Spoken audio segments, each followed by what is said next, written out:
राज्यातील नागरिकांसाठी हवामानाबाबत एक मोठी आणि महत्त्वाची अपडेट समोर आलेली आहे.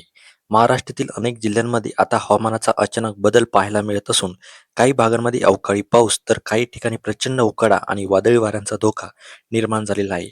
हवामान विभागाने पुढील 2 दिवसांसाठी राज्यातील अनेक जिल्ह्यांना येलो आणि ऑरेंज अलर्ट जारी केलेला असून नागरिकांना सतर्क राहण्याचा इशारा देण्यात आलेला आहे.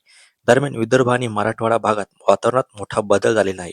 मध्य प्रदेशच्या दिशेने तयार झालेल्या कमी दाबाच्या पट्ट्याचा परिणाम आता महाराष्ट्रावर दिसून येत आहे. त्यामुळे राज्यातील अनेक भागांमध्ये ढगाळ वातावरण तयार झालं असून विजांच्या कडकडासह पावसाची शक्यता हवामान विभागाने वर्तवलेली आहे. विशेष म्हणजे काही जिल्ह्यांमध्ये गारपीट होण्याची शक्यता नाकारता येत नाही.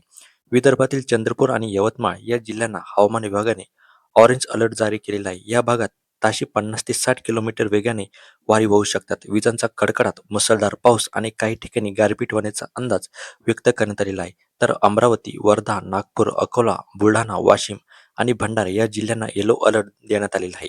शेतकऱ्यांनी पिकांची विशेष काळजी घ्यावी असं आवाहन प्रशासनाकडून करण्यात आलेलं आहे. मराठवाड्यातील हवामानाचं चित्र बदलताना दिसत आहे. बीड, लातूर, नांदेड आणि धाराशिव जिल्ह्यांमध्ये उष्णतेसोबतच अवकाळी पावसाचा इशारा देण्यात आलेला आहे. दिवसभर कडक ऊन आणि संध्याकाळी अचानक ढगांची गर्दी आणि परिस्थिती निर्माण होऊ शकते. त्यामुळे नागरिकांनी बाहेर पडताना आवश्यक काळजी घ्यावी असं सांगण्यात आलेलं आहे. मध्य महाराष्ट्रात कोल्हापूर, सांगली आणि सोलापूर जिल्ह्यांमध्ये वादळी वाऱ्यासह पावसाची शक्यता आहे. घाटमाथा परिसरात पावसाचा जोर अधिक राहण्याची शक्यता हवामान खात्याने व्यक्त केलेली आहे. तशी 40 ते 50 किलोमीटर वेगाने वारे वाहू शकतात. त्यामुळे शेतकरी आणि नागरिकांनी सावधान राहण्याचा सल्ला देण्यात आलेला आहे.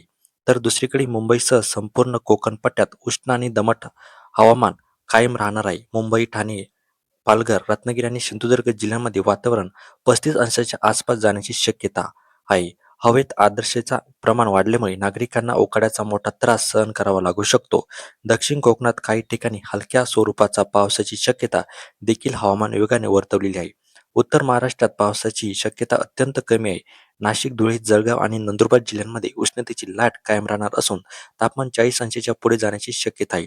त्यामुळे नागरिकांनी दुपारच्या वेळेस घराबाहेर पडणे टाळावे. भरपूर पाणी प्यावे आणि उन्हापासून स्वतःचा बचाव करावा असा सल्ला प्रशासनाने दिलेला आहे.